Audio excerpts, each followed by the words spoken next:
नमो अरिहन्ताणं नमो सिद्धाणं नमो आयरियाणं नमो वज्रायाणं नमो लोये सवसाहुणम्।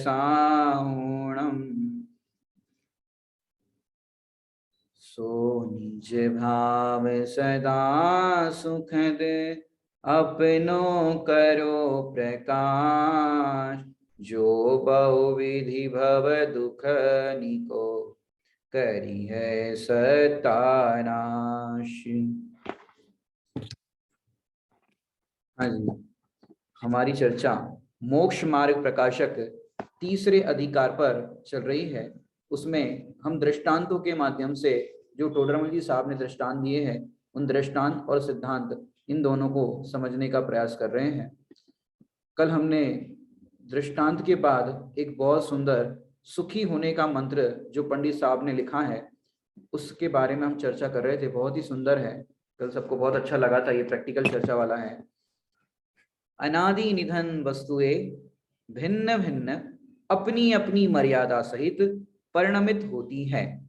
अनादि निधन, अनादि मतलब अनादि काल से, और निधन शब्द सबको क्या लगता है? निधन मतलब मृत्यु, लेकिन ऐसा नहीं है। जिसकी कभी उत्पत्ति ही नहीं हुई है और कभी उसका नाश ही नहीं होगा, उसको कहते हैं अनादि निधन। क्या कहते हैं? अनादि निधन। अनादि मतलब उसकी शुरुआत भी नहीं हुई, और निधन माने उसका अंत भी नहीं होगा। ऐसी जो वस्तुएं, वस्तु मतलब वस्तु, जिसमें अनंत गुण वस्ते हैं उसको कहते हैं वस्तु। क्या कहा? जिसमें अनंत गुण वस्ते हैं उसका नाम है वस्तु। तो अनादि निधन वस्तुएं अर्थात जो अनादि काल से है और अनंत काल तक रहेगी, ऐसी वस्तुएं जो भिन्न भिन्न है। माने जगत के अंदर जो द्रव्य है वो कितने हैं? देखा जाए तो अनंत द्रव्य है, लेकिन जाति अपेक्षा से हम 6 द्रव्यों को समझते हैं। तो 6 द्रव्य हैं, और वो 6 द्रव्य कैसे रहते हैं? भिन्न भिन्न रहते हैं। भिन्न भिन्न भी कैसे रहते हैं? सारे जगत के अंदर जितने भी द्रव्य है वो अपनी अपनी मर्यादा सहित, माने अपने अपने में रहते हैं। एक द्रव्य दूसरे द्रव्य को हस्तक्षेप नहीं करता, किसी भी तरह से उसको विक्षेप नहीं पहुंचाता, किसी भी तरह से, माने अपनी मर्यादा में रह करके काम करते हैं। और रहते कैसे हैं? भिन्न भिन्न रहते हैं। तो अनादि निधन वस्तुएं भिन्न भिन्न अपनी मर्यादा सहित परिणमित होती है। अब ये मंत्र क्या है? सुखी होने का मंत्र। अब दुखी होने का मंत्र क्या है? कि जो इस सिद्धांत को, वस्तु स्वरूप को नहीं समझता, वो कैसा? कि वो मूढ़ है, अज्ञानी है, और वो दुखी होता है। और इस व्यवस्था को समझने वाला सुखी हो जाता है, जो यहाँ पर बताया है सुखी होने का मंत्र। तो अनादि निधन वस्तुएं भिन्न भिन्न अपनी मर्यादा सहित परिणमित होती है। तो ये सिद्धांत है कि ये परिणमित होती है, और कैसे होती है? कि भिन्न भिन्न होती है और अपनी अपनी मर्यादा सहित परिणमित होती है। इसका मतलब अपनी अपनी मर्यादा में रहते हैं। जैसे मैं आपको बताऊं, शिकंजी होती है, शिकंजी। अब शिकंजी के अंदर 4 चीजें डाली। एक तो पानी है, पानी के अंदर शक्कर डाली, नमक डाला, नींबू डाला, और ये बन गई शिकंजी। शरबत भी बोलते हैं इसको। तो ये बनाई। अब शिकंजी के अंदर 4 कंटेंट्स है, मानी वो जो पदार्थ जो बना वो 4 कंटेंट से बना हुआ है। अब जो नमक है, शक्कर है, नींबू है, ये सारी चीजें उसके अंदर समझो है। तो ऐसे एक साथ वो चीजें होने पर क्या नींबू शक्कर हो जाती है? नींबू का जो खट्टापन है वो शक्कर में आ जाता है? शक्कर का जो मीठापन है वो नमक में आ जाता है कि नहीं आता? एक साथ होने पर भी उसके अंदर किंचित मात्र भी एक मेघपना नहीं होता। माने एक साथ रहने पर भी वो एक नहीं होते। क्यों नहीं होते? क्योंकि वो दोनों वस्तुएं, 2 वस्तुएं नहीं 4 वस्तुएं, तो वो 4 चीजें हैं, पानी, नींबू, नमक और शक्कर, वो भिन्न भिन्न है और वो अपनी अपनी मर्यादा सहित परिणमते हैं। दिख तो रहा है एक ग्लास के अंदर चारों का एक साथ परिणमन होता हुआ दिख तो रहा है, लेकिन चारों चीजें अलग अलग है, एक में एक नहीं हुई। ऐसे ही यहां पर देखो, यहां पर भी एक शिकंजी है। ये शिकंजी दिख रही है? ये शिकंजी है। ये शिकंजी है कि मैं हूं? कौन है ये? कौन है ये? कि ये शिकंजी है। शिकंजी कैसे शिकंजी है मैं आपको बताता हूं। वहां 4 चीजें थी शिकंजी के अंदर। देखो, यहाँ पर द्रव्य कर्म, भाव कर्म और नौ कर्म, 3 कर्म हो गए। और पानी, जो पानी है वो है आत्मा, क्योंकि पानी के अंदर आप जो डालोगे वो वैसा पानी।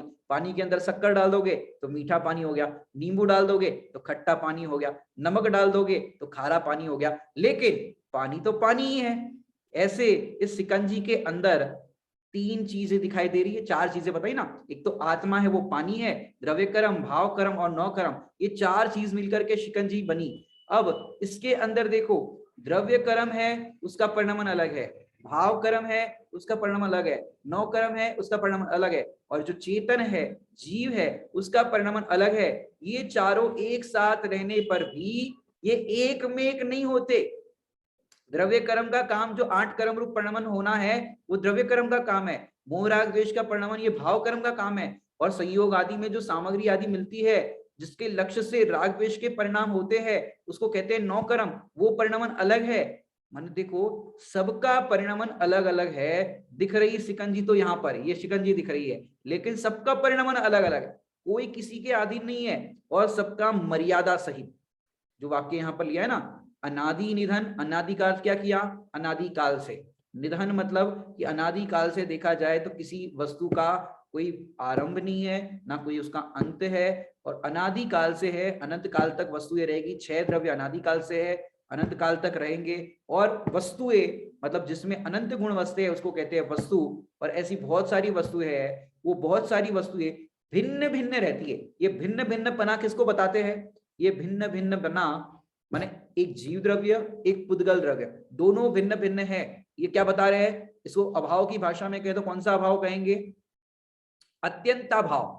ये जो सिद्धांत हमें बता रहे हैं यहाँ पे सुखी होने का मंत्र, ये हमें अत्यंताभाव को बताते हैं कि अनादि काल से जितनी भी वस्तुएं हैं ये भिन्न भिन्न है, एक में कभी नहीं हुए। ये अत्यंताभाव की वज्र की दीवार के कारण नहीं हुए। ये अत्यंता भाव की वज्र की दीवार है, जिस कारण से एक द्रव्य दूसरे द्रव्य रूप हो ही नहीं सकता, उसका परिणमन वैसा हो ही नहीं सकता। यदि ऐसा हो जाए तो विश्व की जो व्यवस्था है, सुंदरता है, वो पूरी बिगड़ जाए। तो अपनी अपनी मर्यादा सहित परिणमित होती है। इसके लिए संवर अधिकार में समयसार जी के अंदर बताया कि हजारों कारण मिलने पर भी एक वस्तु अन्य वस्तु की नहीं होती। क्या कह रहे हैं, हजारों कारण मिलने पर भी एक वस्तु अन्य वस्तु की नहीं होती। क्यों, क्योंकि उसमें ऐसा स्वभाव है कि वो अपने अपने स्वभाव रूप रहते हैं, परभाव रूप नहीं होते। जिसको नियम सार जी में बताया, निज भाव को छोड़े नहीं, किंचित ग्रहे पर भाव नहीं, जाने व देखे मैं वही, ज्ञानी करे चिंतन यही। निज भाव को छोड़े नहीं मतलब अपने चैतन्य स्वभाव को, आत्मा के स्वभाव को छोड़ते नहीं है, और पर भाव को ग्रहण करते नहीं है। जैसे मैं आपको समझाऊं कि निज भाव को छोड़े नहीं, किंचित ग्रहे पर भाव नहीं, कि जैसे शक्कर है तो शक्कर है वो अपने स्वभाव को नहीं छोड़ती। शक्कर और नमक दोनों मिक्स किए जाए, शक्कर और नमक दोनों मिक्स किए जाए, और इस तरह से मिक्स करने पर क्या शक्कर के स्वभाव का नाश हो जाएगा, दोनों मिक्स करने पर, कि शक्कर है वो शक्कर रूप ही रहेगी। नमक की संगति करने पर भी वो शक्कर नमक नहीं हो जाएगी, और नमक है वो शक्कर नहीं हो जाएगा। विश्व के कोई भी एक्सपेरिमेंट कर ले कि जो उसका स्वभाव है उसको बदल के बताए। जैसे पानी ने उष्णता का अग्नि का संयोग किया तो पानी गर्म हुआ कि नहीं हुआ, पानी गर्म हुआ कि नहीं हुआ, कि पानी गर्म हुआ तो पानी का स्वभाव बन गया गर्म, कि नहीं, पानी का स्वभाव गर्म दिख तो रहा है लेकिन वो गर्म नहीं हुआ। क्यों, जैसे ही उष्णता से उसको अलग किया जाएगा उतने में क्या होगा, उतने में वो अपने शीतल स्वभाव में अपने आप सहज ही उस शीतल स्वभाव में आ जाएगी। ये वस्तु का स्वभाव है जो अपने स्वभाव को कभी छोड़ते नहीं है, माने ये सहज स्वभाव है, इसके लिए कुछ करना नहीं है। जैसे मैं आपको बताऊं, जो वस्तु अपने आप, माने देखो पानी को गर्म किया, वहां से अलग किया, तो अपने आप सहज स्वभाव में ठंडे में उसका परिणमन हो जाता है। इसका मतलब क्या हुआ कि ये स्वभाव उसका त्रिकाल है, लेकिन अग्नि की उष्णता की निमित्त नैमित्तिकता से उसका उष्ण रूप परिणमन हुआ, और वो भी कैसे हुआ, स्वतंत्र हुआ। इसमें स्वतंत्रता समझने लायक है। पानी गर्म हुआ ना, तो पानी गर्म हुआ तो अग्नि के कारण से नहीं हुआ, उसकी स्वतंत्र गर्म होने की योग्यता थी, इस कारण से हुआ उसके अंदर पानी की। वैसी योग्यता थी, इस कारण से हुआ। नहीं तो जो अबरक होता है, अबरक, अबरक का नाम सुना है? अबरक का नाम नहीं सुना? अबरक नहीं सुना तो कोई बात नहीं। जो फायर प्रूफ जैकेट होते हैं ना, फायर प्रूफ जैकेट, जो आग लगती है तो जो बचाने के लिए जाते हैं, फायर प्रूफ जैकेट, अब उनको आग लगती है, समझो वो जैकेट पहन करके अंदर गए, आग लगती है, तो बताओ वो जैकेट जलता है कि नहीं जलता है? नहीं जलता, क्योंकि वो फायर प्रूफ है। ऐसे जो फायर प्रूफ जैकेट जिस पदार्थ से बनता है उसको कहते हैं अबरक। तो वो अबरक को कितना ही आग में, कितने ही अग्नि के टेम्परेचर, बहुत सारी भट्टी के अंदर भी डाला जाए उस अबरक को, तो भी वो जलता नहीं है। क्यों नहीं जला? क्योंकि भाई उसका वैसा ही स्वभाव है, उसकी वैसी ही योग्यता है कि वो इतनी अग्नि के टेम्परेचर में भी वो अबरक नहीं जला, उसके जलने की योग्यता नहीं है। तो ये जलते हुए दिखते या गर्म होते हुए दिखते पदार्थ वो, कि भाई जिसकी योग्यता उष्ण रूप परिणमन होने की है, उसका वैसा परिणमन होता हुआ दिखता है, बाकी अन्य का क्यों नहीं होता? अगर उस अग्नि से होता हो तो बाकी सारे पदार्थों का होना चाहिए, जो किसी को भी ना छोड़े। जैसे इस हाथ की ऐसे मुड़ने की योग्यता है तो ऐसा मुड़ता है, समझ बात? अब ऐसा क्यों नहीं मुड़ता? ऐसा उल्टा, ये उंगली है तो उल्टी क्यों नहीं मुड़ती? अगर आप उंगली को मोड़ सकते हो, इसको ऐसे टर्न कर सकते हो, ऐसे ये कर सकते हो, तो ऐसा भी करके बताओ ना कि भाई इस उंगली की ऐसे मुड़ने की तो योग्यता है, ऐसे नहीं है। तो ये क्या बताता है कि सब वस्तुएं अपनी अपनी मर्यादा सहित परिणमती है। इसकी मर्यादा ऐसी नहीं कि वो परिणम जाए, इसकी मर्यादा ऐसी है, ऐसे परिणमेगी। इसका मतलब क्या हुआ? जितने भी कार्य होते हैं जगत के अंदर, वो अपनी अपनी मर्यादा सहित होते हैं, और वो किसी के, कोई किसी के अधीन नहीं है कि भाई हमारे अधीन है तो हमारे अनुसार काम हो जाएगा। हम होंगे तो कई बार बोलते ना, आपको शादी में जरूर आना है, आपके बिना शादी नहीं होगी। जो आमंत्रण देने आते हैं ना, निमंत्रण देने आते हैं, वो तो ऐसे ही बोलते हैं, आपके बिना शादी नहीं होगी, आपको तो जरूर आना है, आपके बिना नहीं होगी। जैसे कोई बुजुर्ग दद्दाजी है और ऐसे लाठी टेक के बैठे हैं, और बुजुर्ग है तो उनका होता है ना आदर सत्कार करते हैं, दद्दा जी आपको जरूर आना है, आपके बिना शादी नहीं होगी। दद्दा जी सोच रहे, सही कह रहे, हमारे बिना नहीं होगी। अब दद्दा जी तो चले गए, शादी के पहले ही चले गए, ऊपर चले गए। अब बताओ शादी होगी कि नहीं होगी? शादी होगी कि नहीं होगी? कि दद्दा जी को तो सिर्फ एक मनवार करने के लिए, कहने के लिए कहना था कि दादाजी आपके बिना शादी नहीं होगी, आपको जरूर आना है, आने के लिए कहना था। लेकिन वास्तव में दद्दा के बिना कोई शादी अटक नहीं रही है, कोई शादी रुक नहीं रही है। यहाँ तो दो लोग होंगे तो भी शादी हो जाएगी, एक लड़का एक लड़की, और उनकी हाँ तो शादी हो जाएगी। लेकिन कोई किसी के बिना किसी की शादी या किसी का दुनिया का कोई भी कार्य अटकता नहीं है। क्यों? कोई किसी के अधीन नहीं है। सारे जगत के परिणमन जो है ये स्वाधीन है। इसलिए पंडित साहब ने एक रचना लिखी, स्वाधीनता का मार्ग तो निर्ग्रंथ मार्ग है, आराधना का मार्ग ही स्वाधीन मार्ग है। स्वाधीन मार्ग है, कोई किसी के अधीन नहीं है। और हम क्या करते हैं, ये हमारे अधीन है, हमारे अनुसार हम इनको परिणमाना चाहते हैं, इनके साथ हमारी अच्छी बनती है, इनको हमारे बिना नहीं चलता, ऐसा बोलते ना, इनको हमारे बिना नहीं चलता, जहां जाते हैं हम इनके साथ जाते हैं। तो भैया कोई किसी के साथ जाता हुआ दिखता है, लेकिन सच में देखा जाए कोई किसी के अधीन नहीं है। देखो जैसे आपको बाजार जाना है, पत्नी ने कहा पति से कि बाजार जाना है, अब पत्नी को कितना ही कहो, अब उनको जाने की योग्यता नहीं है, उनको क्या कितना ही समझाओ कि चलो बाजार जाना है, ये काम है वो काम, अब समझा समझा के थके, वो नहीं आ रहे कि हमें नहीं आना है, तुम्हें जाना। अब जब उनको जाना है तो वो चले जाते। होता है कि नहीं होता घर गृहस्थी में के अंदर भी? तो सारे परिणमन हम किसी को समझाने पर लगता है कि हम समझा देंगे, लेकिन सच में हम किसी को समझा नहीं सकते। बताओ, वज्रबाहु कुमार नाम सुना है? वज्रबाहु कुमार का, वज्रबाहु कुमार हुए थे, मनोदया से उनकी शादी हुई, और पत्नी में इतने आसक्त हो गए वो, और शादी के बाद जब पियर से खबर आई कि भाई शादी के बाद लेवाने आते ना, शादी हो जाती तो 2-4 दिन बाद या जैसे भी आपके रिवाज चलते हैं लेवाने आते हैं, तो पहले खबर भेजी हम आ रहे हैं, बोले नहीं नहीं नहीं अभी मत आओ, अभी ना तो। पत्नी में इतने आसक्त, इतना राग था कि पत्नी के बिना एक पल भी नहीं रह सकते थे। पंडित साहब ने तो वज्रबाहु कुमार का पद्य रचना भी बहुत सुंदर लिख दिया। उसमें लिखा, देखो निमित राग का, मैं लाइन भूल गया, देखो निमित राग का अकिंचित कर ही रहा। वहां बात आई ऐसे ऐसे सुंदर लाइन है उसके अंदर, पत्नी बिन कैसे रह सकूंगा सोचता रहा। पत्नी बिना कैसे रहूंगा ये सोचता रहा कि अब कैसे रहूंगा, पत्नी चली जाएगी तो फिर क्या हुआ, वो साथ में चल रही है, माने साले साहब लेने के लिए आए, बोले हम भी साथ चलेंगे। बोला जीजा जी लोक में जगहसाई होगी, क्या कहेंगे कि पहली बार लेवाने आए और जीजा जी भी संग में ससुराल पहुंच गए, अच्छा नहीं लगता। लेकिन वहां पर लाइन लिखी पंडित साहब ने कि जो विषयासक्त जीव होता है उस विषयासक्त जीव को लज्जा भी नहीं रहता और भय भी नहीं रहता। विषयासक्त जीव को लज्जा भी नहीं रहता, भय भी नहीं रहता। कानी कोड़ी के काज खत करोड़ों का लिख देता। वहां पर लिखा कानी कोड़ी किसी से मंगवानी थी तो करोड़ रुपए का चेक बर्बाद कर दिया, चेक के पीछे एड्रेस लिख दिया, भैया कानी कोड़ी चाहिए, अब करोड़ रुपए का चेक था बर्बाद कर दिया।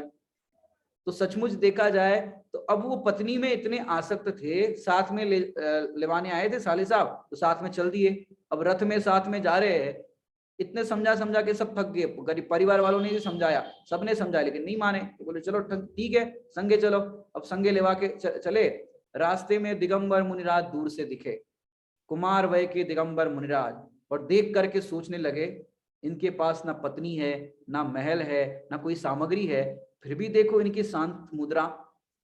फिर मुनिराज को देख करके, देखो मुनिराज को देखा है, उपदेश भी नहीं सुना है, देख ही रहे थे एकटक, और सारथी से कहा थोड़ा धीरे चलाओ, क्योंकि निकट आ रहे थे, थोड़ा धीरे चलाओ, देखते रहे देखते रहे। तो जीजा जी बोले, अरे क्या नाम है, साले साहब बोले जीजा जी क्या दीक्षा लेने का परिणाम है, तो वो बोले तुमने तो मेरे मन की बात छीन ली। तो जीजा जी साले साहब ने ऐसे ही उनकी मजाक करने के लिए कहा, जीजा जी अगर आप दीक्षा लोगे तो मैं भी लूंगा। तो उनने तो तैयारी बना ली, मन बना लिया, मुनिराज के चरणों में गए, आप क्या कर रहे हो, बोले जो अनादि काल से नहीं किया वो कर रहे हो, बोले मुझे भी वो कार्य करना है, आनंद करना है, सुख की प्राप्ति करनी है, और वो दीक्षा धारण कर ली। अब बताओ पत्नी में इतना रागी व्यक्ति वज्रबाहु कुमार, और उसी क्षण, अभी तो पियर भी नहीं पहुंचे थे उसके, दीक्षा धारण कर ली। साले ने भी दीक्षा धारण कर लिया, बोल दिया था मैं भी लूंगा तो, और पत्नी ने भी कर ली। और घर में बैठे थे उनके माने लड़की के दादा, नाना नाना दादा थे या नाना थे, दादा थे, वो बोले इतने इतने छोटे छोटे मोड़ा मोड़ी दीक्षा ले रहे हैं और हम इतने दादा हम नहीं ले रहे, तो फिर उनने भी दीक्षा ली।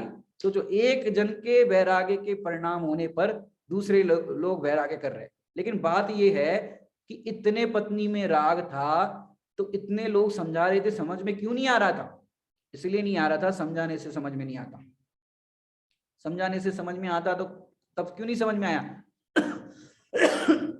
और अब ऐसा समझ में आ गया कि दीक्षा ही धारण कर ली। बताओ कैसे कैसे, माने पुराणों के अंदर आपको इतने बहुत सुंदर सुंदर दृष्टांत मिलेंगे, परिणमन सबका दिखेगा कि कितना स्वतंत्र स्वाधीन परिणमन है।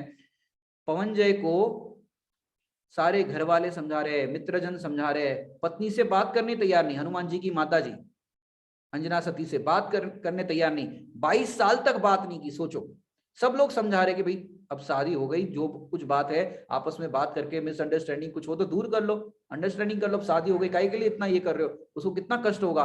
22 साल तक समझाते रहे लेकिन समझ में नहीं आया। और कब समझ में आया, युद्ध भूमि के अंदर वहां पर चकवा चकवी का वियोग देखा, और वियोग देख करके कुछ किसी ने बोला नहीं, देख करके समझ में आया, अरे एक रात्रि के लिए ये चकवा चकवी इस वियोग को अपना सहन नहीं कर पाते, वो चकवी ये दुखी हो रही है, तो मेरे बिना तो वो 22 साल तक मैंने बात नहीं की, वो कितनी दुखी हो रही होगी। अब उनको तब समझ में आया कि वो दुख क्या होता है। तो यहाँ पर देखो समझाने से समझ में आ जाता, तो कितने लोग समझा रहे थे फिर भी समझ में नहीं आया। इसका अर्थ क्या हुआ कि यहाँ पर एक द्रव्य दूसरे द्रव्य को समझा नहीं सकता, सब अपनी अपनी मर्यादा सहित परिणमित होते हैं, कोई किसी के अधीन नहीं है कि ये समझाएंगे तो मेरा काम होगा, इनके समझाने से काम होगा। जब जीव स्वयं अपनी योग्यता से समझता है तब कार्य होता है, समझी बात, जब जीव स्वयं अपनी योग्यता से समझता है तब कार्य होता है, बिना उसके जगत में कोई कार्य नहीं होता, सब अपनी अपनी मर्यादा सहित परिणमित होते हैं। जम्बू स्वामी चरित्र में आप देखो, माने पहले तो विवाह करना ही नहीं चाहते थे जम्बू स्वामी, लेकिन फिर पिताजी ने कहा कि देखो तुम तो ठहरे बैरागी और तुम चाहते हो शादी करना, तो शादी करना नहीं चाहते हो तो एक काम करो, क्या करो कि भाई सवेरे हम तुम्हारी शादी करा देते हैं और फिर दूसरे दिन आप दीक्षा ले लेना। जब तुम्हें ऐसा लग रहा है कि हमको राग नहीं तो दीक्षा ले लेना। अब फिर कौन शादी करे बताओ? कोई तैयार हो सकता है? दूसरे दिन दीक्षा लेना है तो कोई तैयार होगा? तो कोई तैयार नहीं होगा। लेकिन 4 कन्याएं थी, वो बोली कि हम तैयार है, हम अपने राग में ऐसे उनको फंसा देंगे कि वो फिर दीक्षा काय को लेंगे, शादी करेंगे तो फिर फंसा लेंगे। अब विवाह भी हो गया, रात्रि काल में क्या हुआ, वो राग की बातें कर रही है और वे बैराग की बातें कर रहे हैं। बताओ, पूरी रात वैराग्य की चर्चा चली। माने जब जग विषयों में रच पच कर गाफिल निद्रा में सोता है, लेकिन ज्ञानियों की परिणति देखो, उस काल में क्या कर रहे थे? तत्व की चर्चा कर रहे थे। रात को चोर आए कि जब सब राग रंग में डूबे होंगे तो अपन सब सोना चांदी सब चुरा लेंगे। 500 चोर आए। 500 चोरों का परिणाम क्या था? सामान चुराना, जेवर चुराना। अब वो उस निमित्त से आए थे, माने उनका कोई परिणाम तो था नहीं कुछ, वो उस निमित्त से आए थे। और हुआ क्या कि उनकी चर्चा सुनने बैठ गए। अरे ये राग के काल में वैराग्य की बातें, तत्व की चर्चा कर रहे हैं। वो 500 चोरों को वैराग्य आ गया। और सवेरे जब वो दीक्षा लेने के लिए जम्बू स्वामी तैयार हुए, तब ये 500 चोर भी दीक्षा लेने तैयार हो गए। बेचारों, उनकी जो रानियां थी उनने भी दीक्षा ले ली। लेखक लिखते हैं वहां पर कि रागियों का राग बैरागियों को रागी बनाने में समर्थ नहीं है। क्या कह रहे? रागियों का राग वैरागियों को राग कराने में समर्थ नहीं है, लेकिन बैरागियों का बैराग रागियों को राग कराने में निमित्त बन सकता है। समझ यही बात? क्योंकि देखो, वो चाह रही थी हम इनको अनुकूल अपने परिणमा देंगे, शादी के बाद ये हमारे जैसे हो जाएंगे, लेकिन वैराग्य के सामने राग टिक नहीं पाता और वे भी सब दीक्षित हो गए। ऐसा ही एक प्रकरण बहुत सुंदर आता है। कल ही मैंने यहाँ पे बदरवास में है, अभी यहाँ पर एमपी में, मध्य प्रदेश के पास बदरवास है, वहाँ बदरवास में अभी हमारी मनोवती की कथा चल रही है। वहां पर हमने एक प्रकरण बताया अभिराम कुमार का, कि अभिराम कुमार भी विवाह करना नहीं चाहते थे। अब पिताजी चाह रहे थे अपने अनुकूल परिणमाना कि भाई एक बार विवाह हो जाए, ऐसा थोड़ी ना चलता है विवाह नहीं करो। तो फिर अपने अनुकूल परिणमाने के लिए वो चाहते थे बेटा विवाह कर लो। अब पिताजी की आज्ञा वो ठुकरा नहीं पाए, पिताजी से भी राग था, ठुकरा नहीं पाए, तो वो शादी के लिए रेडी हो गए। और पिताजी ने 1 नहीं 2 नहीं 3000 कन्याओं से शादी कराई। कितनी? 3000 कन्याओं से शादी कराई। अब क्या होगा? 1 होती 2 होती कुछ, ये तो 4 थी जम्बू स्वामी को, और उनको तो 1 रात बितानी थी जम्बू स्वामी को, सवेरे दीक्षा लेनी थी।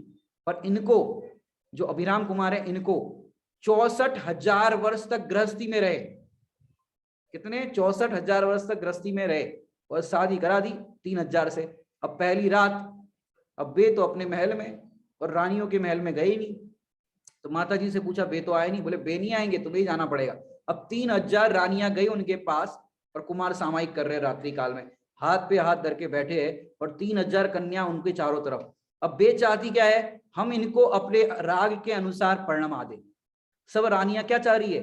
भी शादी की है, हम इनको अपने राग के अनुसार परिणमा दे। और चारों तरफ सारी रानियां बैठी है और सब रानियां उनको कह रही है, स्वामी हमें देखो हम कितने सुंदर है, हमें देखो हम कितने सुंदर है। चारों तरफ 3000 रानियां और बीच में कुमार। और सुनील भैया जी जो है ब्रह्मचारी शिवपुरी वाले सुनील भैया जी, उनने इस कहानी के अंदर बहुत सुंदर पद्य लिखा।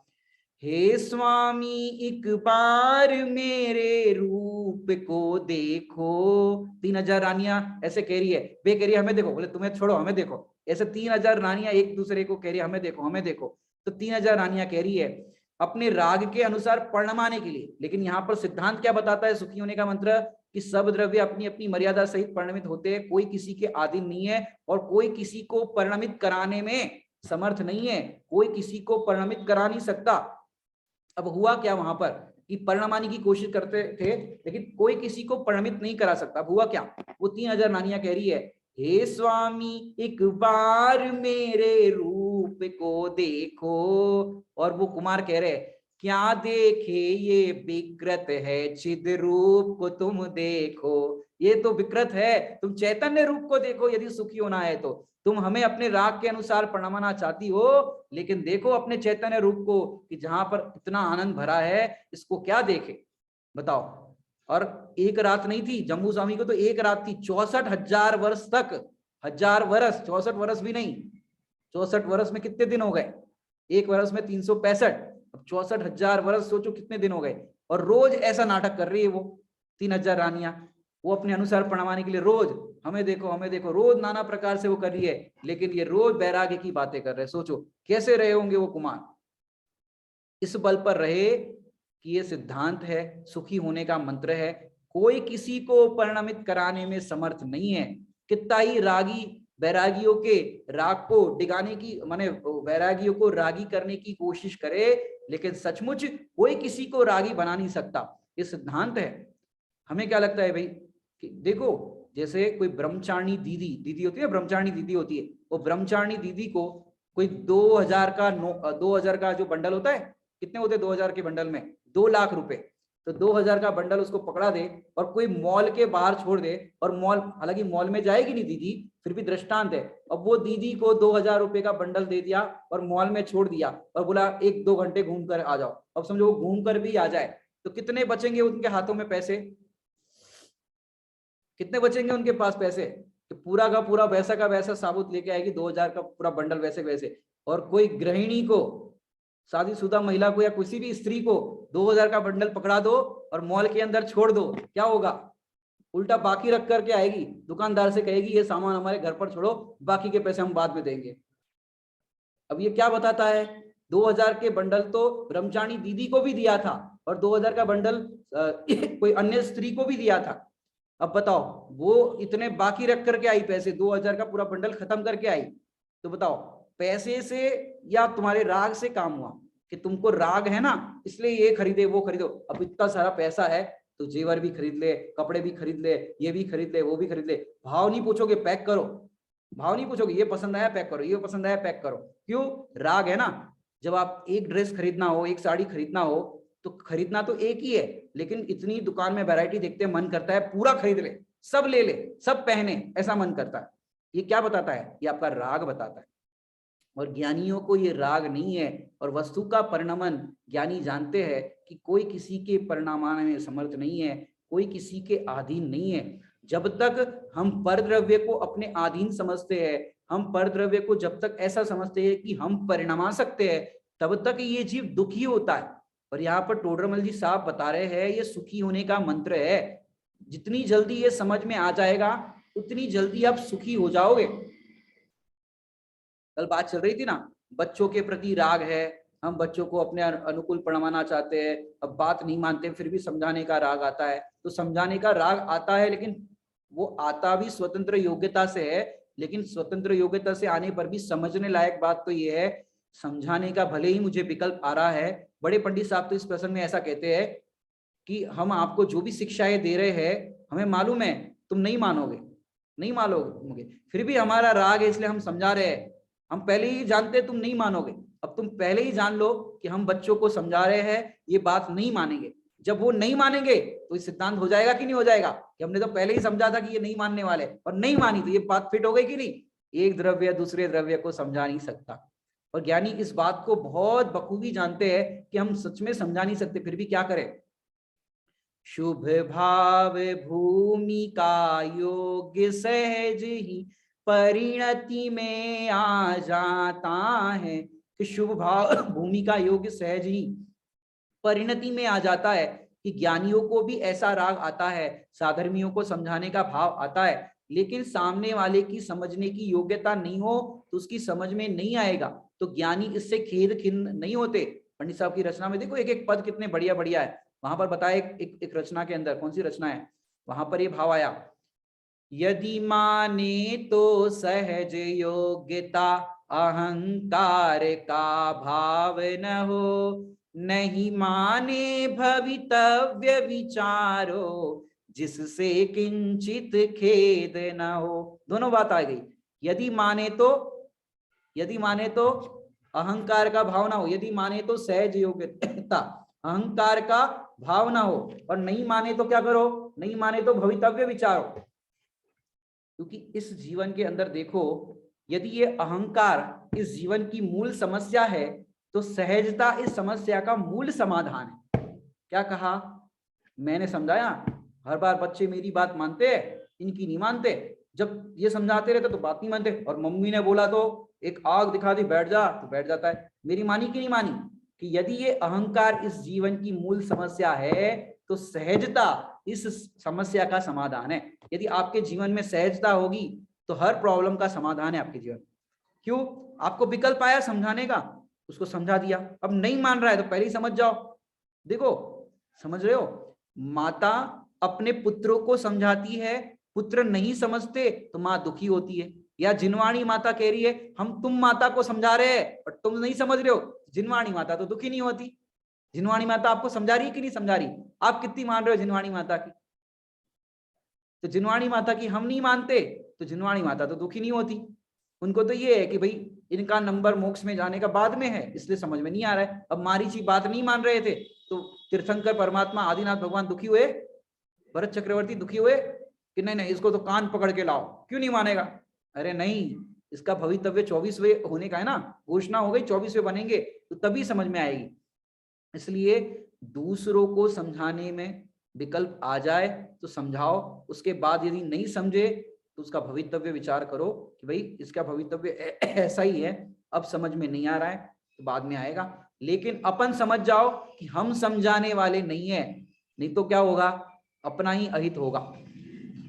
देखो एक छोटी सी कहानी आती, सब लोगों ने सुनी होगी कि बरसात के दिन आने वाले थे तो चिड़िया ने तो अपना घोंसला वगैरह सब कुछ बना कर रखा था और बंदर को बोला, ओ बंदर भैया, हम देखो चिड़िया है, हमारे पास हाथ पैर नहीं है, कछु नहीं है, तो हम क्या करते हैं, हम चोंच से इतने सारे घोंसले माने तिनके लेकर के आते हैं और घोंसला बनाते हैं। बरसात की पूरी हमने व्यवस्था कर दी और तुम देखो यहाँ से वहां उछल कर करते रहो, तुम भी अपना कुछ घर रहने की व्यवस्था करो। तो उस बंदर ने कहा तू चुप रह, बीच में मत बोल, मेरा काम मुझे करने दे, तुम मुझे मुझे मत सिखा। अब वो चिड़िया कह रही अरे हम तो तुम्हें सिखा कहाँ रहे, तुम तो हाथ पैर है, कुछ करके अपना रहने की व्यवस्था करो। तो फिर बोल रही है, अब तुम नहीं समझ रहे हो फिर भी वो समझा रही है, और चिड़िया का घोंसला वोसला सब तोड़ दिया। अब ये क्यों ऐसा हुआ कि तुम दूसरे को समझा रहे थे, उसके समझने की योग्यता नहीं है, वो समझ नहीं पा रहा है, उल्टा तुम्हारा बिगाड़ कर देगा। समझ आई बात? इसलिए दूसरे को समझाने का विकल्प आए तो एक सीमा तक राग जितना है उतना समझा दो। देखो जैसे पति को धर्म में रुचि नहीं हो और पत्नी बताए अरे मंदिर जाया करो, स्वाध्याय करो करो, प्रवचन सुनने जाया करो, ये क्लास सुना करो, बताया, और पति को गुस्सा आया, अब तुम्हारी भी क्लास बंद करा दे, तुम्हारा भी बंद करा देते, तुम वो खुद तो नहीं सुनेंगे, तुम्हारा भी बंद करा देंगे। अभी यहाँ बदरवास में हमारी लेसिया चली, 6 प्रकार की लेसिया सवेरे सवेरे, तो वहां बताया खुद तो नहीं सुन रहे लेकिन तुम्हें सुनने दे रहे, इतना भाग्य मानो। समझ आने का विकल्प आया तो पति को कह दो भाई थोड़ा सुना करो, और नहीं माने, ज्यादा लगे तो अब तुम्हारा बंद हो जाएगा, तुम्हें भी नहीं सुनने देंगे, तुम्हें भी शिविर में जाने नहीं देंगे, क्लास अटेंड नहीं करने देंगे, तो तुम्हारा बिगाड़ और हो जाएगा। उनकी योग्यता आएगी तो तुम्हें क्लास सुनते सुनते उनका भी मन हो जाएगा कि अरे अपन तो कुछ करते ही नहीं है, ये कितने धर्मात्मा है, कितने सुनते रहते हैं, चलो अपन भी बैठ जाओ। तो उनकी योग्यता होगी वो बैठ जाएंगे, सुनेंगे। समझाने समझाने पर नहीं समझ में आएगा, उल्टा तुम्हारा बंद करा देंगे। इसलिए ज्यादा किसी को समझाना नहीं। यहाँ पर तो मोक्ष मार्ग में ऐसा है, हित मित और प्रिय। मित माने कम बोलना, कम बोल, देखो जो व्यक्ति कम बोलने में नहीं समझता, बड़े पंडित साहब तो बोलते हैं जो धीरे नहीं समझता वो जोर से भी नहीं मानेगा। धीरे बोलने पर जो नहीं समझता वो जोर से भी नहीं मानेगा, उल्टा तुम्हारा ब्लड प्रेशर मत बढ़ाओ। तो ये सच में व्यवस्था जो है सुखी होने का मंत्र, अनादि निधन वस्तुएं भिन्न भिन्न अपनी अपनी मर्यादा सहित परिणमित होती है। तो सचमुच ऐसा ही होता है, हमारे करने से नहीं होता। जितने भी आप कार्य करते हुए दिखते हो, लौकिक कार्य जो भी होते हैं वो सारे अपनी अपनी मर्यादा सहित परिणमित होते हैं। कोई कुछ कर ही नहीं रहा है। बताओ अभी हम क्लास पढ़ा रहे हैं तो हम क्या कर रहे हैं और आप क्या कर रहे हैं? अब जैसे मैंने दृष्टांत दिया, बच्चे को नहीं समझा सकते, अब उस माँ को बच्चे का याद आ जाएगा कि हम उस दिन समझा रहे थे, ये नहीं समझ रहा है। पति का दृष्टांत दिया तो किसी को पत्नी वाला आ जाएगा कि हम उनको वो दिन समझा रहे थे, बाजार चलो वो नहीं मान रहे, तो वो याद आ जाएगा। तो जैसे आप जो भी परिणमन है वो देखो, जैसे कक्षा पूरी सुनते हो ना तो पूरी समझ में नहीं आती आपको, पूरी समझ में आती है आपको? कक्षा पूरी समझ में आती है कि नहीं आती? जो समझा रहे पूरी समझ में आ गई आपको? सारी लाइन समझ में आ गई? सारा प्रकरण समझ में आ गया?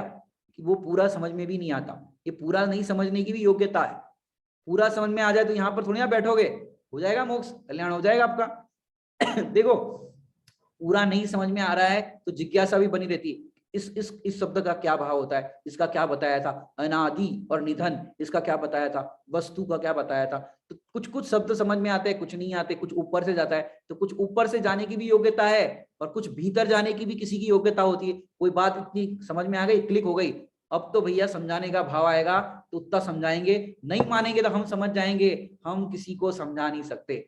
हम आकुलित व्याकुलित नहीं होंगे, हम दुखी नहीं होंगे, कि सुखी होने का हमको मंत्र मिल गया है कि एक द्रव्य दूसरे द्रव्य को समझा नहीं सकता। जब लोग सब सोनगढ़ जाते थे पहले, तो वहां पर ये बात समझाई जाती थी कि एक द्रव्य दूसरे द्रव्य को समझा नहीं सकता।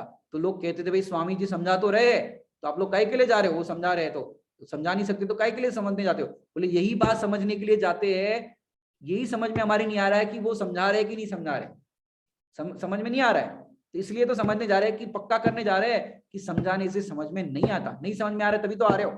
बताओ आप रोज क्लास में क्यों आ रहे हो, रोज क्लास क्यों सुनते हो, क्योंकि आपकी समझ में नहीं आ रहा है। हम ये पक्का करने बैठे हैं, निर्णय करने बैठे हैं कि समझाने से समझ में नहीं आता। एक दिन ये बात समझ में आ जाएगी, तब आनंद होगा कि सच में हम कितना ही किसी को समझाने का प्रयास करें, लेकिन कोई समझता नहीं है, किसी के समझाने से समझ में नहीं आता। अभी इतनी घटनाएं सब जो घटित होती है, इन घटनाओं के अंदर पहले किसी ने क्या समझाया नहीं होगा किसी को, चाहे कोई भी घटना हो, पहले समझाया होगा कि नहीं, कि समझाया लेकिन समझ में नहीं आया। कई बार तो होते ना, ठोकर खा करके सीखते, ऐसे बोलते ना, अब समझ में नहीं आ रहा है तो ठोकर खा के सीखोगे। तो ये भैया जीव को इतना इतना समझाया जाता है, लेकिन मोह का तीव्र उदय जब होता है तो समझ में नहीं आता है। मोह का मंद उदय होता है तब समझ में आता है। क्या कहा, तीव्र उदय मोह का होता है तब समझ में नहीं आता, और जब मोह मंद होता है, सुनने की पात्रता होती है, जब भली होनहार होती है, तब इस जीव को ये बात समझ में आती। बिना मोह मंद हुए ये बात समझ में नहीं आ सकती। कैसी, कि अनादि निधन वस्तुए भिन्न भिन्न, ये अत्यंता भाव को बताती है कि एक द्रव्य दूसरे द्रव्य को परिणमा नहीं सकता। ये अत्यंता भाव है, अत्यंत अभाव। एक द्रव्य दूसरे द्रव्य, एक द्रव्य का दूसरे द्रव्य में अत्यंता भाव है, कुछ कर ही नहीं सकता, कुछ भी नहीं कर सकता। क्यों नहीं कर सकता, अत्यंता भाव है। चेतन का परिणमन चेतन में है, जड़ का परिणमन जड़ में है। चेतन यदि जड़ को करे तो चेतन को जड़ होना पड़े, जीव यदि पुद्गल को करे तो जीव को पुद्गल होना पड़े, और पुद्गल जीव हो जाए। बताओ ऐसा हो सकता है, कि ऐसा हो ही नहीं सकता, क्योंकि सब द्रव्य स्वतंत्र जगत में कोई ना किसी का काम करे, कोई किसी का काम नहीं करता। कोई किसी का क्या करे, कोई किसी को क्यों करे, छोटे दादाजी की रचना है ना, कोई किसी का क्या करे, कोई किसी को क्यों करे। लेकिन होता क्या है, जब जब हम किसी को समझाने की कोशिश करते हैं और तब कोई हमारी बात नहीं समझता, तो हमको ये बात होती है, भाई हमने इतना स्वाध्याय किया, हमने इतनी पढ़ाई की, इतना ये करा, अब हम इनको समझा रहे थे, ये तो समझ ही नहीं रहे, इनकी समझ में तो आ ही नहीं रहा है। पर ये बात समझने लायक है कि तुमने स्वाध्याय किया तो तुम्हारी समझ में ये बात नहीं आई। क्या बात नहीं आई तुम्हारी समझ में, कि समझाने से समझ में नहीं आता। कितना ही आप समझाने की कोशिश करो, चाहे पत्नी पत्नी को समझाए, पुत्र को समझाओ, किसी को भी समझाओ, जगत में ये समझाने का जो है ना, कि हम समझा सकते हैं, ये भूत उतारने लायक है। कोई किसी को समझा ही नहीं सकता सच में। इसलिए ज्ञानी हर समय कैसे रहते हैं, माने देखो जितने भी मुनिराज हुए, आचार्य हुए, अपने शिष्यों को समझाते होंगे कि नहीं समझाते होंगे। अब जिस शिष्य की समझने की योग्यता नहीं होती उसको समझ में नहीं आता है। माने पारसनाथ भगवान के समोसरण के अंदर एक मंखनी गोसाल नाम का व्यक्ति मुनिराज थे। अब वहां पर उतने मतलब सीनियर थे। अब जब महावीर भगवान का समोसरण लगा तब भी वो थे, उतनी आयु उनकी थी। तो महावीर भगवान के समोसरण में थे, 66 दिन तक वाणी नहीं खिरी। तो चलो ठीक है नहीं खिरी, पर जब मिथ्या दृष्टि गौतम गढ़ माने ये जो इंद्रभूति गौतम वहां पर आए और उनके निमित्त से खिरी, और उनको पता चला कि ये ब्राह्मण और वो भी मिथ्या दृष्टि, और इनके निमित्त से वाणी खिरी, और मैं इतना सीनियर पारसनाथ भगवान के काल का, और उनको देखो क्या हुआ कि मैं नहीं मानता ऐसे महावीर भगवान को, मैं नहीं मानता, अब तुम्हारे से विपरीत परिवर्तन करूंगा। तुम्हारा पुराण है तो मेरा कुरान है, तुम सीधे हाथ धोते हो तो हम उल्टे हाथ धोएंगे, तुम दिन में खाते हो तो हम रात में खाएंगे। पूरा उल्टा परिवर्तन हो गया और एक धर्म स्थापित हो गया, ऐसा कहते हैं। तो सचमुच बताओ समोसरण में भी उसकी योग्यता क्या थी। इतने दिव्य ध्वनि के बीच में या तीर्थंकर परमात्मा को देख करके भी कई लोग मुनि दीक्षा धारण कर लेते थे, सम्यक दर्शन ज्ञान चरित्र की पूर्णता करके महावीर भगवान के पहले मोक्ष जाते थे। बताओ अपना काम करके, लेकिन इनको समझ में नहीं आया। एक घटना तो ऐसी घटित, क्या क्या बताए आपको, पति पत्नी का झगड़ा हुआ। क्या हुआ? पति पत्नी का झगड़ा हुआ किसी बात पर। तो पति ने कहा तुम तो हो ही ऐसी, और पति समोसरण लगा था, वह दिव्य ध्वनि सुनने के लिए चले गए और दिव्य ध्वनि में सुना कोई किसी को समझा नहीं सकता, कोई किसी का कुछ कर नहीं सकता, तो क्या करो? समझ कर स्वयं में ही रम जाए यदि हम, हमें भी परम प्रभु बनाती है वाणी। महिमा स्वयं की स्वयं ही न जानी। इसलिए लड़ाई झगड़ा हो रहा है, इतने सारे ऐसे हो रहा है, महिमा स्वयं की स्वयं ही ना जानी। जब ये बात उनको समझ में आई, पति वहां समोसरण में गया था, जब ये बात समझ में आई, सम्यक दर्शन हो गया, वही समोसरण में दीक्षा धारण कर ली, और समोसरण में भगवान तो विराजमानी थे, और वो जो व्यक्ति गया था उसकी गंध कुटी हो गई, केवल ज्ञान हो गया। और पत्नी कड़ी चावल बना करके या जो भी भोजन बनाया था वो राह देख रही थी, कब आएंगे कब आएंगे, अभी तक नहीं आए, अब खाना खाने तो यही आएंगे और कहाँ जाएंगे, भले ही झगड़ा हो गया कोई बात नहीं, खाना खाने तो आएंगे, अब तक नहीं आए। तो फिर यहाँ वहां ढूंढा, नहीं मिले, फिर उनको हुआ कि भाई समोसरण लगाए, चलो भगवान जी से पूछते कहाँ गए। भगवान जी से पूछा, भगवान जी हमारे पति देव की हम राह देख रहे हैं, इतना भोजन तैयार हो गया, सब कर रहे हैं, अब क्या करें, पति की राह देख रहे हैं। भगवान जी की दिव्य ध्वनि में आया कि तुम जिस पति की राह देख रही हो वो त्रिलोक पति हो गए हैं, गंध कुटी लगी है, केवल ज्ञान हो गया है उनको। अब बताओ, पत्नी भोजन कराने के लिए राह देख रही थी और वो पति त्रिलोकपति बन गए और केवल ज्ञान की प्राप्ति हो गई। अब बताओ, किसके लिए भोजन बनाया था पत्नी ने कि चलो अब झगड़ा हुआ है तो उनके लिए हलवा बना के रख दे तो शांत हो जाए उनका दिमाग। अब बताओ, सारा भोजन बनाया हुआ, सब कुछ वहां पड़ा रहा, पत्नी ने सोचा वे त्रिलोकपति हो गए तो हम काहे को घर में रहे, कौन के सहारे रहेंगे, प्रभु तुम बिन कौन सहारा, हम आए तुमरे द्वारा। और फिर वो जो पत्नी थी वो भी यारिका माता जी के व्रत ले लिए, जब हम घर नहीं जाएंगे, अब मेरे पति यहाँ भगवान बन गए और हम घर में जाए, कौन के लिए रहे। अब बताओ, पत्नी चाह रही थी समझाना, एक दूसरे को परिणमाना, अब कौन किसी को परिणमाए बताओ। इससे सिद्ध होता है अनादि निधन वस्तुएं भिन्न भिन्न अपनी मर्यादा सहित परिणमित होती है, कोई किसी के अधीन नहीं है, और कोई किसी के अधीन नहीं है तो कोई किसी को परिणमाने में, परिणमन कराने में कोई किसी का सचमुच समर्थ नहीं है, कोई किसी को परिणमा नहीं सकता, और कोई किसी के परिणमित कराने से परिणमित नहीं होती। सारी वस्तु व्यवस्था ही ऐसी है, जब हमारी समझ में ये वस्तु व्यवस्था आएगी तो सच में ये सुखी होने का जो मंत्र है तब समझ में आएगा कि भाई सच में सुखी होने का तो मंत्र है, किसी को समझाओ मत, स्वयं समझ जाओ। क्या समझ जाओ, हम समझा नहीं सकते। सारा परिणमन स्वतंत्र रूप से होता है। अब और थोड़ी सा इसके चर्चा करने का भाव है, कल अगर थोड़ा सा और करने का भाव हुआ इसी पे अपन चर्चा करेंगे, बाकी विशेष इसके आगे बढ़ेंगे। ओम नमः सिद्धेभ्यो।